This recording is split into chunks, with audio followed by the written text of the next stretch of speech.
Estamos en esta serie hermosa de El fruto del Espíritu y estamos en Gálatas 5 del 22 al 23. Vamos a leerlo para que podamos estar en línea con lo que estamos compartiendo. Dice la Biblia, pero el fruto del Espíritu es amor, gozo, paz, paciencia, benignidad, bondad, fidelidad, mansedumbre, dominio propio. Otras versiones dice templanza. Contra tales cosas no hay ley. Y hemos estado estableciendo un fundamento importante en todo este tema del fruto, y es que no podemos producirlo nosotros, pero sí hay cosas que debemos hacer para que el fruto se produzca. No podemos producirlo nosotros, pero sí hay cosas con las que nos tenemos que comprometer si queremos que ese fruto se vea en nuestra vida. Y lo más importante, este fruto no es para que la gente diga, oh, mira, qué buen cristiano es. No es para nuestra gloria. El fruto en nuestra vida glorifica al Padre. El fruto en nuestra vida glorifica a Dios. Porque lo vimos la semana pasada, este tipo de amor no es un amor humano.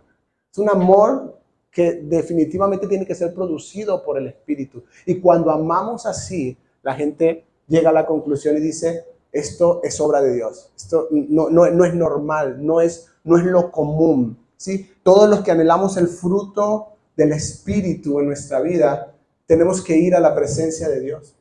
Solo de Dios podemos recibir ese amor para amar a los demás. Solo de Dios, vamos a ver hoy, podemos recibir el gozo eterno en nuestro corazón, que es diferente a lo que el mundo determina como gozo. Pero creo que esto no lo he mencionado en las anteriores enseñanzas en esta serie, pero quiero que te grabes esto y que lo pienses, lo medites, ¿sí? Si tenemos relación con el Espíritu Santo, este fruto se produce en nosotros. Diga conmigo, en su totalidad. ¿Ok? Porque vamos a ir estudiando estas 9 características, pero la Biblia habla de un solo fruto. Y esto es importante porque es parte de la obra de Dios, porque yo sé que a veces leemos, ¿verdad? Y bueno, yo tengo un poquito de amor, en esa estoy bien. Gozo también, paciencia, todavía no estoy también no. El creyente, todos estamos en un proceso de santificación, en un proceso en el que el Espíritu Santo está trabajando en nuestra vida, pero el objetivo es que las 9 características se produzcan en nosotros. Que el fruto completo sea evidente en la vida del creyente. Que vean amor, que vean gozo, que vean paz, que vean paciencia en nuestra vida, benignidad, fe, mansedumbre, templanza, dominio propio. Que todas estas cosas sean evidentes en la vida del creyente para que podamos darle la gloria a Dios. La semana pasada pudimos ver que es imposible que amemos como la Biblia dice que debemos amar, a menos que Dios no transforme nuestro interior y produzca ese fruto y ese amor en nosotros. Es imposible.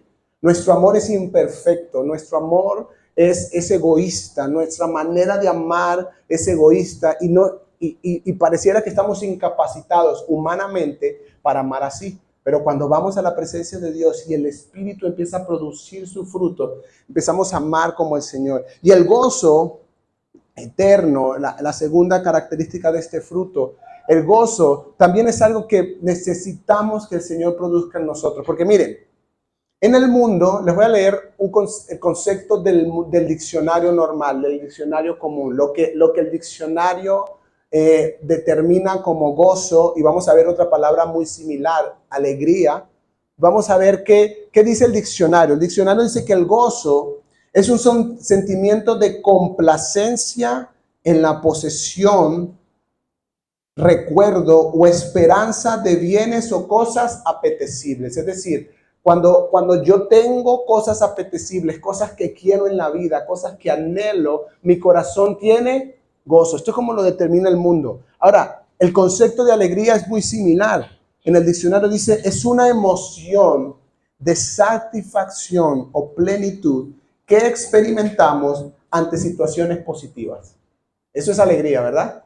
Ahora, ¿qué pasa cuando las situaciones no son positivas? Entonces, ya los sentimientos empiezan a cambiar. Ahora, cuando estamos hablando de y es lo que vamos a desarrollar el día de hoy, cuando hablamos de esta característica del fruto, el gozo, no estamos hablando de esta alegría temporal. No estamos hablando de esta emoción. Y otra vez, las emociones nos las dio Dios. ¿Cuántos saben eso? Todas las emociones son dadas por Dios y en su perfecto orden y en su perfecta operación en nuestra vida son perfectamente correctas. La tristeza, la alegría, la rabia, que no es una emoción que nos dio el diablo, es una emoción que nos dio Dios para que manifestemos nuestra no aceptación de injusticia o lo que sea. Son emociones y las emociones en sí no son positivas o negativas como tal, sino cómo las manejamos o cómo dejamos que nos manejen en algunos casos, ¿verdad? Entonces, vamos a ver que evidentemente las emociones, la alegría es una emoción legítima dada por Dios, pero cuando la Biblia está hablando de gozo, no está hablando de esta alegría temporal por las situaciones a favor, porque Jesús dijo que en el mundo experimentaríamos aflicciones. Y la alegría del mundo es solo cuando las situaciones son favorables y positivas, pero cuando no está, entonces termina siendo algo temporal y algo de lo que vamos viviendo. Dios no quiere que vivamos de alegría en alegría, dependiendo emocionalmente de que las situaciones sean favorables a nuestra vida. Dios anhela que por su Espíritu Santo en nosotros haya gozo, independientemente de las circunstancias que estemos viviendo. Y eso es posible. Y yo sé que ya algunos de nosotros, a mí me pasaba también, que algunos de nosotros empezamos a batallar en la mente como, ya va, eso suena a Disney, ¿verdad? ¿Cómo tener gozo en medio de situaciones que no entendemos? Y creo que esta es la lucha que esta generación, no solo los creyentes, sino esta generación completa está batallando, ¿verdad? Tratar de no hundirse en la depresión, en la tristeza, a causa de las distintas cosas, porque la vida está llena de situaciones, de complicaciones, de aflicciones. También tenemos momentos de alegría, pero no son todos. Y quiero leer un pasaje del hombre más rico de toda la tierra. Vamos, solo les voy a sacar un número para que más o menos tengamos una idea de cuánta riqueza tenía el rey Salomón. ¿Ok? Me metí en internet esta semana y puse ¿cuánto cuesta mantener un caballo? Puse en internet ¿cuánto cuesta mantener un caballo? Y entre todas las cosas que decía, más o menos estaba entre $300 y $500 al mes. Mantener un caballo. Y yo, bueno, entre la alimentación, no sé qué. La Biblia dice que nuestro amigo Salomón tenía 12,000 caballos. O sea que él necesitaba más o menos unos $4 millones al mes para mantener sus caballos. Imagínense la riqueza de la que estamos. Esto no es lo de ahora. Este hombre, la Biblia dice que no hubo alguien tan sabio ni tan rico en la tierra. Estamos hablando de grandes riquezas. Para mantener sus caballos necesita $4 millones al mes. Solo para mantener sus caballos, aparte de todos los otros gastos que tenía en su reino. Entonces era un hombre muy adinerado que el Señor le había permitido esto. Y él escribe lo siguiente, Eclesiastés 2, del 1 al 11. Dice, me dije, vamos, probemos los placeres, busquemos las cosas buenas de la vida. Pero descubrí que eso también carecía de sentido. Entonces dije, la risa es tonta. ¿De qué sirve andar en busca de placeres? Después de pensarlo bien, decidí alegrarme con vino. Y mientras seguía buscando sabiduría, me aferré a la insensatez. Así traté de experimentar la única felicidad que la mayoría de la gente encuentra en su corto paso por este mundo. También traté de encontrar sentido a la vida edificándome enormes mansiones, en plural, y plantando hermosos viñedos. Hice jardines y parques y los llené con toda clase de árboles frutales. Construí represas para juntar agua con la cual regar todos mis huertos florecientes. Compré esclavos y esclavas y otros nacieron en mi propiedad. También tuve enormes manadas y rebaños. más que cualquiera de los reyes que vivieron en Jerusalén antes que yo. Junté grandes cantidades de plata y de oro, el tesoro de muchos reyes y provincias. Contraté cantores estupendos, tanto hombres como mujeres, y tuve muchas concubinas hermosas. Tuve todo lo que un hombre puede desear. Imagínense llegar a esa declaración. Tuve todo lo que un hombre puede desear. Los bienes materiales, el vino que quería, la música que quería, todo. Estaba desbordado de todo lo que según el mundo produce alegría, felicidad o gozo. Versículo 9 dice, de modo que me hice más poderosos que todos los que vivieron en Jerusalén antes que yo, y mi sabiduría nunca me falló. Todo lo que quise lo hice mío, y no me negué ningún placer. Hasta descubrí que me daba gran satisfacción trabajar mucho, la recompensa de toda mi labor. Versículo 11, pero al observar todo lo que había logrado con tanto esfuerzo, vi que nada tenía sentido. Era como perseguir el viento. No había absolutamente nada que valiera la pena en ninguna parte. Y usted y yo, bueno, voy a hablar por mí, seguimos pensando que lo que necesitamos es más dinero para estar bien. Este hombre lo tenía todo y él llega a la conclusión. Pueden leer Eclesiastés, ya en el capítulo 12, él dice, la conclusión es esta. Si eres joven, teme a Dios y vive en sus caminos. Es lo único que va a darle sentido a tu vida. Dice, y se los digo por experiencia. Yo me dediqué a buscar todos los placeres y me di cuenta que siempre quedaba igual de vacío, igual de infeliz. Y este es un hombre de hace miles de años, pero hoy todavía lo seguimos viendo. Por eso hay gente adinerada quitándose la vida. Por eso hay gente adinerada o con todo lo que se supone que nosotros queremos para ser feliz o para estar llenos de gozo. Entonces, punto número 1, el gozo de Dios es un asunto espiritual y no emocional. Obviamente van a estar incluidas nuestras emociones, pero no es un asunto emocional, porque usted lo sabe, yo lo sé, todos lo sabemos, las emociones suben y bajan, ¿verdad? Las emociones están determinadas por muchos factores externos e internos y estamos ahí, ¿verdad? Hay días que amanecemos con el pie derecho, dicen por ahí, y otros que amanecemos con el pie izquierdo, pero el gozo del que la Biblia habla es un gozo que parte de la obra de Dios en la vida del creyente. El creyente puede experimentar plenitud y satisfacción aún en medio de situaciones que quizás no son positivas o que quizás no eran las situaciones que anhelaba, ¿sí? Pero la obra del evangelio produce gozo en el creyente. La obra de salvación produce gozo en el creyente. Y quiero leerte algunos textos para que lo veamos. Primera de Pedro, capítulo 1, versículo 3 al 9, dice, bendito sea el Dios y Padre de nuestro Señor Jesucristo, quien según su gran misericordia nos ha hecho nacer de nuevo a una esperanza viva mediante la resurrección de Jesucristo de entre los muertos, para obtener una herencia incorruptible, inmaculada y que no se marchitará, reservada en los cielos para ustedes. Mediante la fe, ustedes son protegidos por el poder de Dios para la salvación que está preparada para ser revelada en el último tiempo. Esto es parte de lo que Dios ya ha hecho en nuestra vida. Esto es parte de lo que Dios nos ha despertado una esperanza viva que es incorruptible, que no se marchita, que es eterna, en lo cual ustedes, dicen, se regocijan grandemente. Estos creyentes se regocijaban grandemente ¿en qué? En la esperanza a la que habían sido despertados, en la obra que el Señor estaba haciendo, en la fe que había en sus corazones. Y sigue diciendo, en lo cual ustedes se regocijan grandemente, aunque ahora, por un poco de tiempo, si es necesario, sean afligidos con diversas pruebas.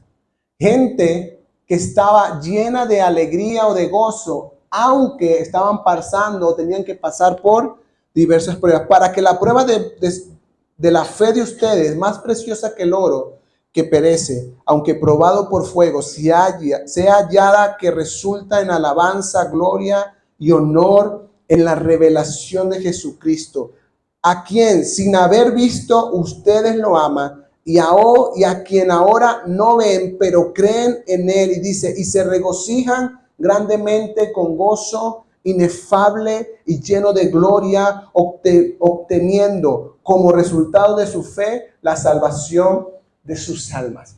Pedro dice, ustedes saben que esta obra de Dios, esta salvación, esto que ustedes tienen, es algo que ya de por sí los llena de gozo. Y usa una expresión, gozo inefable. ¿Sí? ¿Qué es un gozo inefable? Es un gozo que no se puede explicar con palabras. Eso significa la palabra inefable. Es un gozo inexplicable. Es un gozo porque no podían entender, así como la gente que se supone que es lo que tiene que pasar en nuestra vida. No podían entender cómo podían tener alegría, cómo podían tener esperanza, cómo podían tener gozo siendo perseguidos, estando en la cárcel, siendo castigados por causa del evangelio. Y ustedes saben que aunque tenemos que pasar por un tiempo, por diversas pruebas, ustedes están llenos de gozo por la fe en Jesucristo. La salvación, familia, cuando tú comprendes la obra de salvación, eso produce gozo en tu corazón.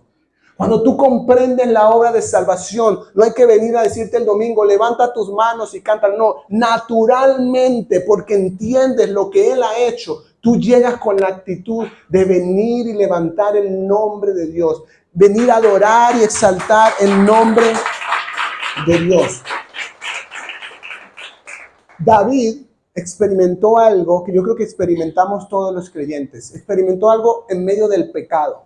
Miren, David ya era rey, ya estaba viviendo el propósito, estaba viviendo su llamado, pero bueno, un día vio lo que no tenía que mirar, hizo lo que no tenía que hacer. Y en el Salmo 51, del 10 al 12, él dice, crea en mí, oh Dios, un corazón limpio y renueva un espíritu recto dentro de mí. No me eches de tu presencia y no quites de mí tu Santo Espíritu. Restitúyeme el gozo de tu salvación. Miren, la Biblia dice, 2 Corintios capítulo 10, no lo tengo ahí, dice que el pecado produce tristeza. Dice, y esta tristeza que produce el mundo es una tristeza de muerte. El Espíritu Santo también produce una tristeza, pero que produce arrepentimiento. Pero este hombre estaba experimentando que ya no sentía el mismo gozo al estar con el Señor, que ya no sentía el mismo gozo al pensar en la salvación. Y le dice, Señor, yo sé que pequé, y antes dice, lávame, límpiame, perdón, reconozco mi pecado, reconozco mis rebeliones, confesó su pecado, dice, crea en mí un corazón limpio, hazme ser como tú quieres que sea, pero por favor, no quites de mí tu Santo Espíritu, no me apartes de tu presencia, restituye en mí el gozo de tu salvación.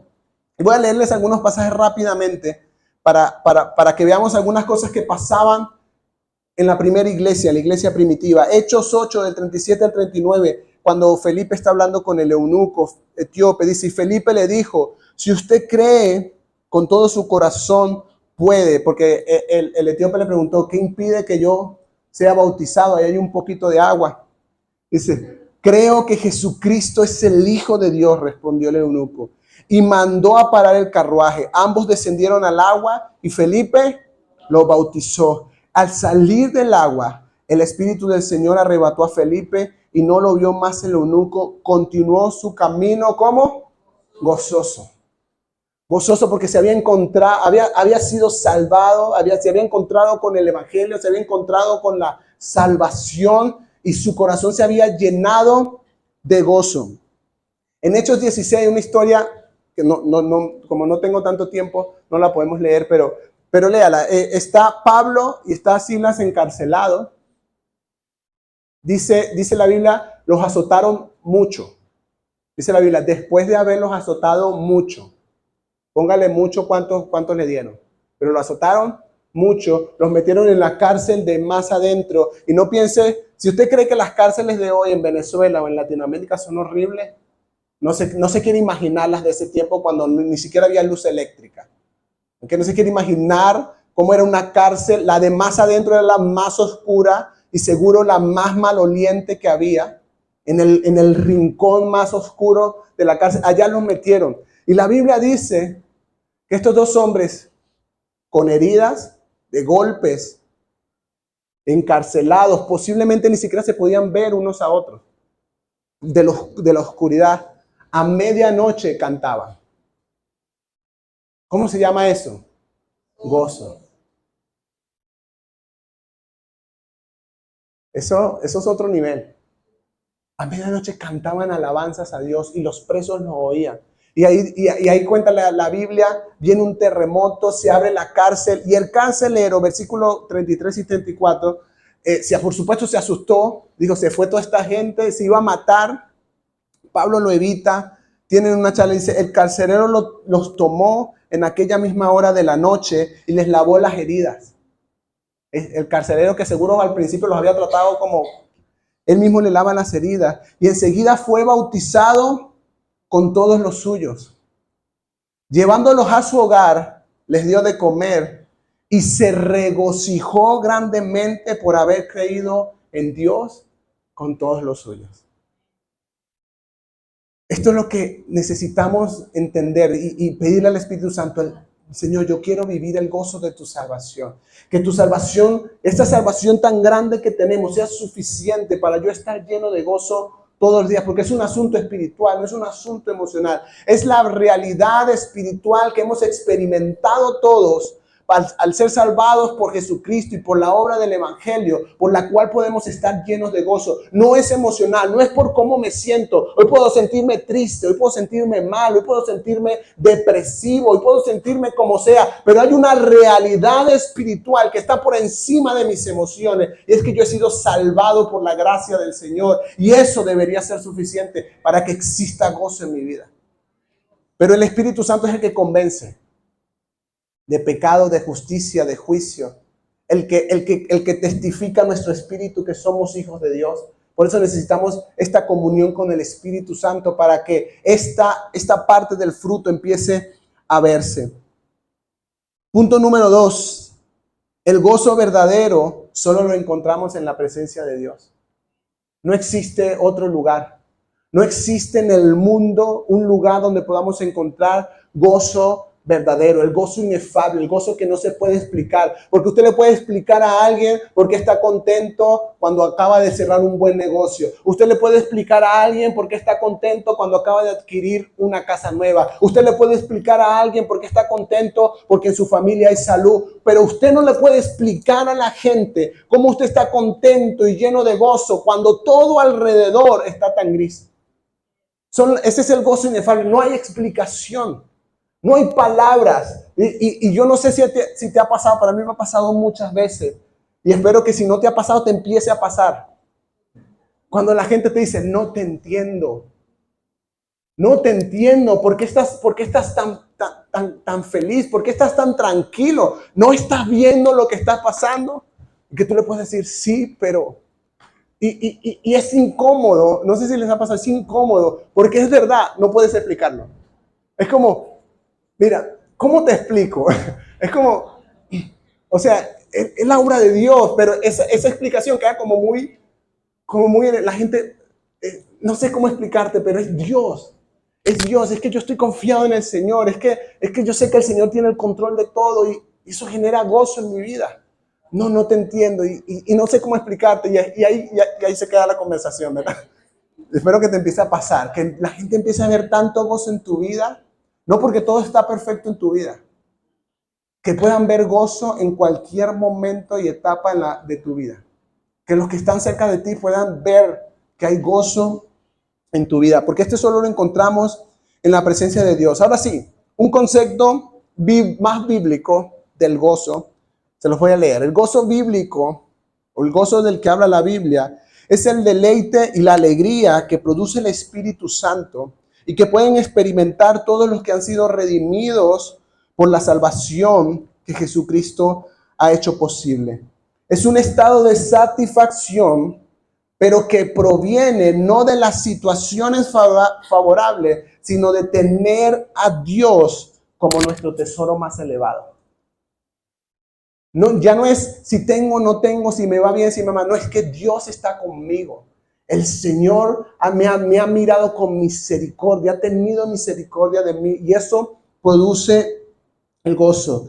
El gozo es imposible, este tipo de gozo es imposible que se produzca en la vida del creyente sin una comunión con Dios. La presencia de Dios produce alegría y deleite en la vida del creyente. Y aquí quiero decir algo. Yo lo escribí y dije, no sé si lo voy a decir, pero ahora sí, lo voy a decir. Ya va, espera un momento.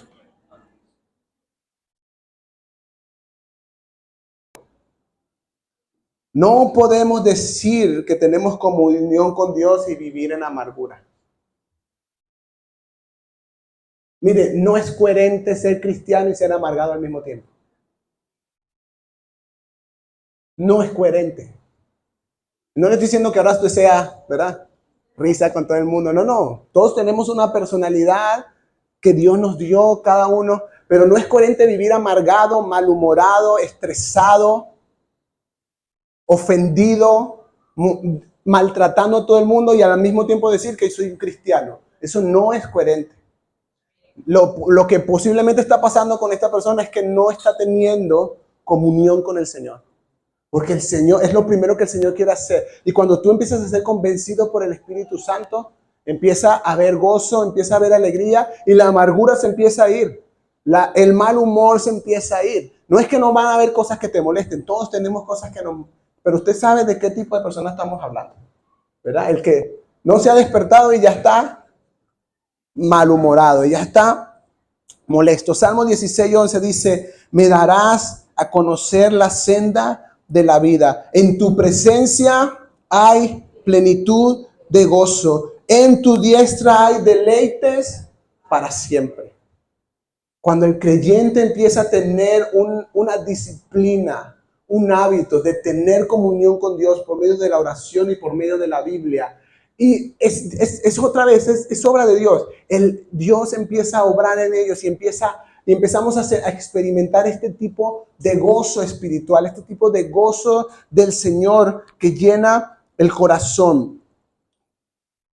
Varias veces Jesús usa esta expresión en algunas historias, pero solo traje este versículo, Mateo 25:23, cuando está hablando de los siervos, los obreros, dice, su Señor le dijo, bien, siervo bueno y fiel, en lo poco fuiste fiel, sobre mucho te pondré. Entra en el ¿qué? En el gozo de tu Señor. Entra en el gozo de tu Señor.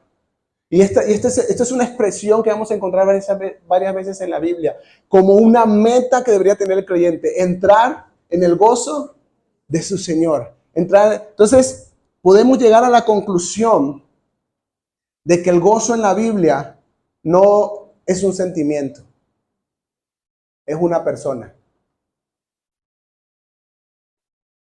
Es porque lo conocemos a Él.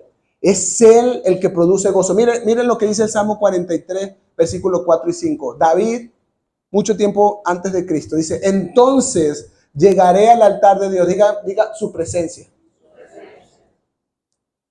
A Dios, mi supremo gozo. ¿Qué era Dios para David? Su supremo gozo. Dios era su mayor recompensa, era su mayor regalo y amaba tanto que Dios se le haya revelado que dice, Dios es mi supremo gozo. Así que no es una situación favorable, es una persona, es Dios en la vida del creyente produciendo gozo. Y ahí viene, al son de la lira te alabaré, oh Dios, Dios mío. Y ahí viene otra vez, versículo 5, porque él era como de aquí para allá. ¿Por qué te desesperas, alma mía? ¿Y por qué te turbas dentro de mí? Otra vez, Dios es mi supremo gozo, pero lo que él estaba viviendo no era agradable. Pero en vez de quejarse o en vez de decir no entiendo, dice, hey, ¿qué te pasa? ¿Qué te pasa, alma? ¿Por qué estás afligida? ¿Por qué te abates? Dios es tu supremo gozo. Es el mismo batallando. Todas esas luchas las tenemos todos, ¿verdad? Hemos tenido varias de esas conversaciones internas, ¿verdad? Y sigue diciendo, ¿por qué te desesperas, alma mía? ¿Y por qué te turbas dentro de mí? Espera en Dios, pues lo he de alabar, otra vez. Él es la salvación de mi ser y mi Dios. Él estaba convencido, pero por supuesto su alma, nuestras emociones estaban batallando. Y, hey, no, alma, así no es. No te turbes, tranquila. Espera en Dios. Él es tu supremo gozo. Él es la salvación de tu vida. No te preocupes. Y tenía este tipo de conversaciones. Miren, la Biblia dice en Hechos 13:52. Y yo quiero declarar que esto es algo que comenzamos a vivir como iglesia, como casa espiritual y como creyentes. Dice, los discípulos estaban continuamente llenos de gozo y del Espíritu Santo.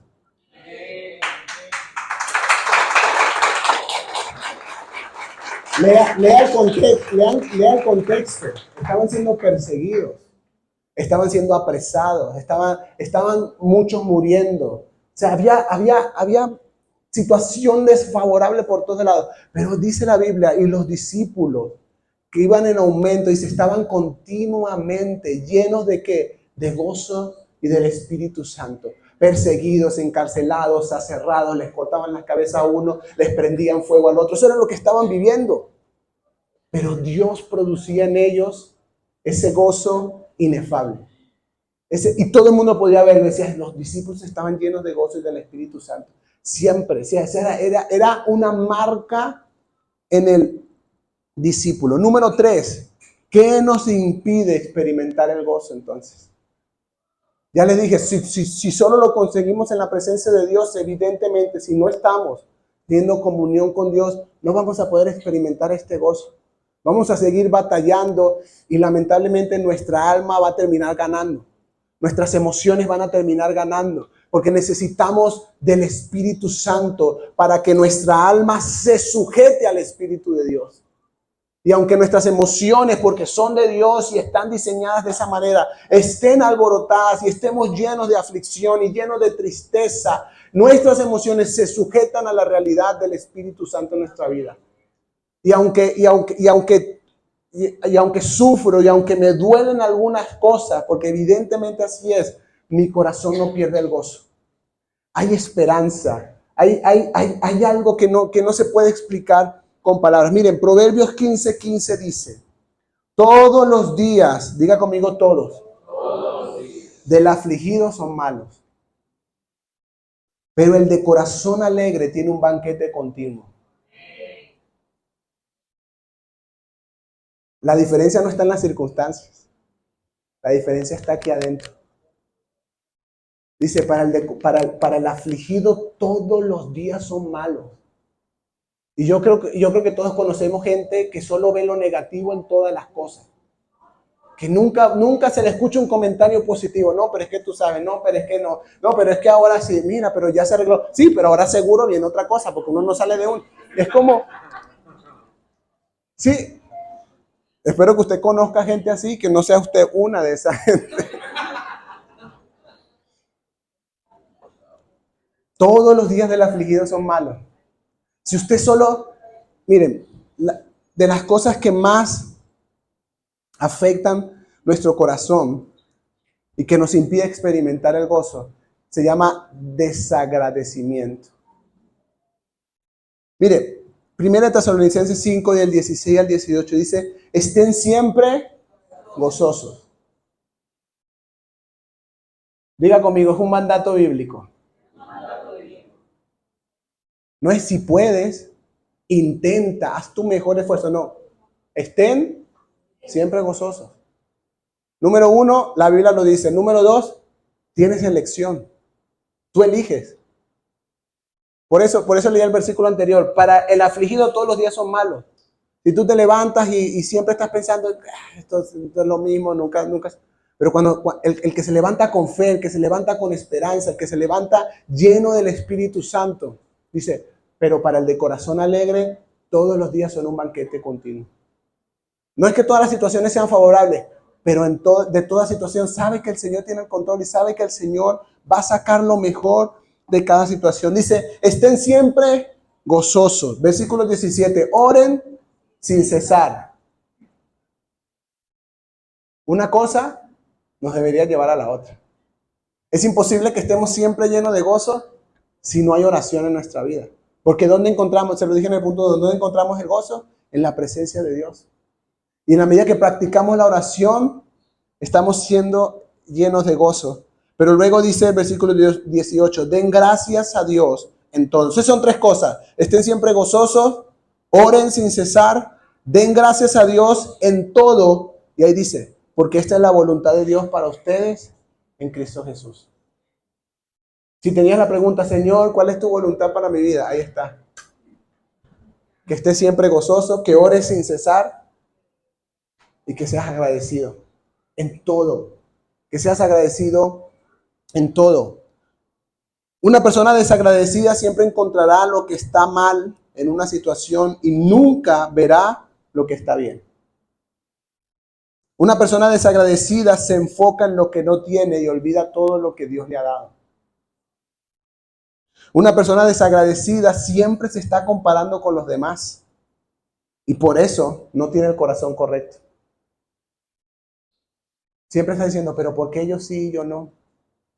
Y lo que eso hace es que, miren, no hay nada que a Dios, y se lo digo con base bíblica, le moleste más que el desagradecimiento. Es como, o sea, te estás enfocando en lo que no estás teniendo hoy y te has olvidado de todas mis bendiciones. Por eso el salmista decía, bendíceme a mí al Señor y no olvides ninguno de sus beneficios. Yo sé que la estás pasando mal ahora. Yo sé que ahorita no es una situación favorable, pero no te olvides de sus beneficios. Y si te pones y si lo ves, está hablando de cosas espirituales, de corona de misericordia tu vida, el que sacia de bien tu boca y empieza a hablar de todo lo que ya Dios hizo en su vida y de lo cual no debía olvidarse para seguir cultivando el corazón agradecido. Y quiero terminar con este último punto, número 4. El gozo de Dios, entonces, no depende de las circunstancias. No depende de lo que está pasando, no depende de las situaciones. Y otra vez, no estoy diciendo con esto que ahora tenemos que invalidar nuestras emociones. No. Cuando perdemos un ser querido duele. Y quiero que sepas, está bien que duela. Y está bien llorar. Y eso es correcto, forma parte de nuestra construcción emocional, que no fue inventada por el hombre, fue inventada por Dios. Pero aún en esos momentos, y se los digo por experiencia propia, aún en esos momentos podemos experimentar el gozo de Dios. Tristeza en el alma y gozo en el espíritu. Esto es algo posible solo por el fruto del Espíritu Santo en la vida del creyente. Santiago 1, de 2 al 3 dice, tengan por sumo gozo, hermanos míos, cuando se hallen en diversas pruebas, sabiendo que la prueba de su fe produce paciencia. No depende de las circunstancias. No es si en el mundo el gozo es si las situaciones son favorables. En la iglesia es si tienes la esperanza en el lugar correcto. Si tienes tus ojos en el lugar correcto, entonces habrá gozo en tu vida. Si sigues viendo las circunstancias para depender de eso, tendrás un sub y baja. Pero si tu mirada está en el Señor inconmovible, que no cambia, que no hay sombra de variación en Él, entonces nuestro gozo será eterno. Quiero leerles un pasaje que yo creo que lo hemos leído, pero quiero que lo veamos un poco en el contexto en unos minutos. Dice Nehemías 8:10. Nehemías continuó diciendo, vayan y festejen con un banquete de deliciosos alimentos y bebidas dulces y regalen porciones de comida a los que no tienen nada preparado. Este es un día sagrado delante de nuestro Señor. No se desalienten ni entristezcan, porque el gozo del Señor es su fuerza. Les voy a explicar en un minuto cuál era el contexto. Este había sido un pueblo del exilio. Nehemías, Dios le permite ir y reconstruir el templo. Y llega Esdras y lee el libro de la ley delante de todo el pueblo. Es el capítulo 7, capítulo 8 de Nehemías. Y la gente, dice la Biblia, la gente al escuchar la ley entendió que lo que estaban viviendo era producto de su pecado. Y dice que se llenaron de tanta tristeza al ver, esto es hermoso, al ver lo tan alejado que estaban de la ley de Dios. Y dice que lloraban desconsoladamente. Y aquí es cuando viene Nehemías y le dice, ya va, ya va, ya va. Es verdad, estábamos mal, pero este es un día glorioso porque Dios les ha hablado de qué era lo que estaba mal para que corrijan. Así que vayan y festejen. El gozo del Señor es su fortaleza. No depende de las circunstancias, pero si Dios se te ha revelado a tu vida, entonces el gozo del Señor será tu fortaleza en todas las situaciones que vivas. Este es el contexto. Has recibido la revelación de Dios. El gozo del Señor ahora será tu fuerza. El gozo del Señor, cuando te has dado cuenta que estabas alejado de Dios, que estabas equivocado en algunas cosas, qué bueno. Este es un día de fiesta porque ahora el gozo del Señor será tu fortaleza.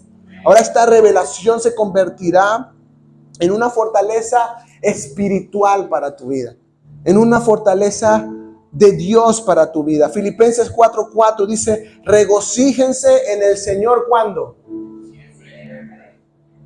Otra vez lo diré, regocíjense.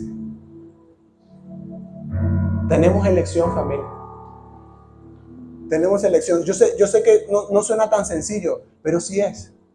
Así como yo hoy elegí ponerme esta camisa verde de cuadros y no una roja o amarilla, usted puede elegir cada mañana o regocijarse en el Señor o dejarse llevar por las circunstancias. Usted puede elegir cada mañana, decir, Señor, mi esperanza eres tú. Mi confianza está puesta en ti. Yo decido gozarme en ti. Decido gozarme en la salvación, en la obra que has realizado en mi vida. Ese es el versículo 4. Pero luego el versículo 6 nos vuelve a llevar a lo mismo. Versículo 6. Por nada estén afanosos. Tienen situaciones, pero no estén afanados por eso. Gócense en todo tiempo. Antes bien, en todo, mediante oración y súplica, comunión con Dios, con acción de gracia, sean dadas a conocer sus peticiones delante de Dios. Estás viviendo por situaciones, en vez de quejarte y en vez de vivir malhumorado y en vez de vivir amargado, apártate un momento, ve a la presencia de Dios y llévale tus peticiones a Él. O sea, la Biblia dice, si estás afanado es porque no estás orando lo suficiente. Oído. Si empiezas a orar lo suficiente, el afán empieza a disminuir. Porque tu corazón empieza a ser lleno de esa confianza que solo produce el Espíritu Santo de Dios está al control, todo va a estar bien. Y aunque las cosas no salgan como yo quiero, el Señor me ayudará en todas las circunstancias. No porque yo lo declaro, lo decreto y yo soy no sé quién. No. Es porque esa es la verdad de la palabra de Dios. Él es un papá que me ama y me cuida. Por eso dice, echa tus preocupaciones en Él, porque Él tiene cuidado de ti. Y esta realidad espiritual es la que produce gozo. Habacuc 3:17 y 18. Con esto oramos y terminamos. Aunque la higuera no eche brotes, ni haya fruto en las viñas, aunque falte el producto del olivo y los campos no produzcan alimento, aunque falten las ovejas del redil y no haya vacas en los establos, es decir, situaciones desfavorables, ¿verdad? Con todo yo me alegraré en ¿quién? Me regocijaré en el Dios de mi salvación. Y me encanta porque no es me voy a gozar para que Dios cambie las circunstancias. No sé si las va a cambiar, pero yo decido, aunque no haya esto, aunque no vea esto, aunque no vea aquello, decido gozarme en el Señor. Decido alegrarme en la salvación que Él ha hecho en mi vida.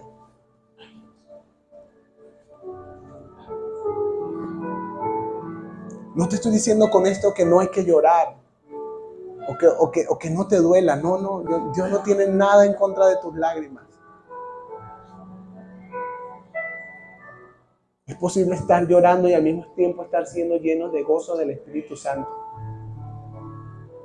Suenan como a dos cosas contrarias, pero no son contrarias. Nuestra alma, nuestro cuerpo puede estar saliendo lágrimas de dolor real. Y al mismo tiempo el Señor está llenando nuestro corazón de su gozo. Por eso es que vamos a la presencia de Dios. Por eso es que vamos con nuestras peticiones y nuestras súplicas delante de Él. Porque solo Él puede producir este tipo de gozo. Así que quiero invitarte a que te pongas de pie.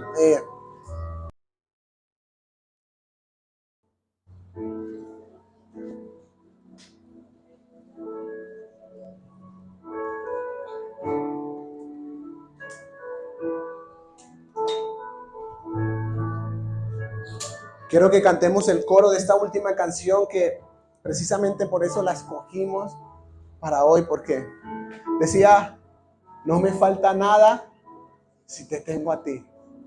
Para David, Dios era su supremo gozo. Para Habacuc, Dios era su gozo. Era Él, no las situaciones. Y yo no sé qué vas a vivir en el futuro y no estoy profetizando que de aquí en adelante monte y culebra y mal. No. Yo estoy seguro que vamos a vivir situaciones favorables muchas veces. Pero nuestro gozo no depende de las circunstancias. Nuestro gozo depende de nuestro Señor y de la obra que Él ha hecho en cada uno de nosotros.